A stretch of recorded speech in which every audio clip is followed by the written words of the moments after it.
النصر يخسر نهائي آسيا 2 من أمام الفريق الياباني، وهارد لك للنصر وأقول يا نصر شمسك برخة تعمي أنظار، لكن شمسك بالمهمات غابت بلسان جمهورك بعد كل ما صار. النفس عن تشجيعك اليوم طابت، وهلون يا نصراوي. اي والله. الليلة مباراة النصر والهلال. الهلال عنده مباراة مؤجلة، لو يفوز الهلال صعب يفرط بالدوري. النصر لو يخسر بشكل كبير يودع الدوري، لأن النصر يتحطم. فتوقعاتكم من مباراة الليلة بين النصر والهلال؟ وبالنسبة للاتحاد، يتنافس هو التعاون على مقعد آسيوي ومتعادلين بالنقاط.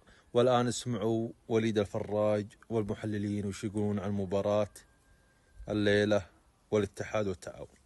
الاتحاد انفتح الطريق له، لسه عنده ناقص مباراة، راح يلعب مباراته الجاية مع الاتفاق في الدمام. إذا قدر يحقق فيها نتيجة إيجابية راح يستطيع أن يذهب إلى خامس الترتيب ويضمن مقعد في ملحق نخبة آسيا، ويروح التعاون بعدها لبطولة الخليج، بطولة آسيا 2. لكن أيضا الاتفاق عنده محفزات، الاتفاق أيضا يحاول يمكن يلاقي فرصة أنه هو يروح لبطولة آسيا 2 بدلا من الذهاب للبطولة الخليجية. عموما اليوم السابع اليوم الثامن الحزم التاسع، بعدين الفيحاء الخليج، الفتح الشباب الخلود، ضمك الرياض الأخدود والنجمة. بكرة الكلام، بكرة الخلود والأخدود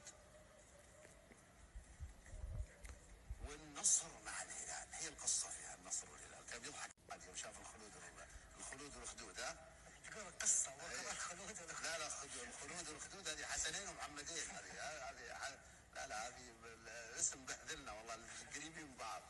عموما النصر والهلال بكرة الساعة 9 مساء على ملعب الأول بارك، موقعة منتظرة.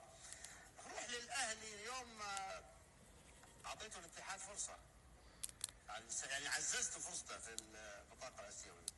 يعني ممكن تلاقي فيه مشجع اتحاد يقول لك امشي ايش يقول الفراج هذا؟ اولا مبروك للنادي الاهلي. طبعا الاتحاد التعاون ممكن هم يتنافسوا على الملحق الآسيوي. اكيد الاتحاد هو لازم يكون متواجد او يحب يكون متواجد في الملحق الآسيوي.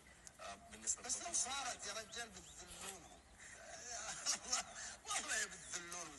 احنا اللي عارف. لا هو بايده ترى، يعني بيوصل. ما طب ما لسه ما حد قال حاجه. وبدري انت قاعد تاخذ قاعد اقفل لكم الطريق. انا عارف ايش بتقولون. لا حبايب الاتحاد حتى لو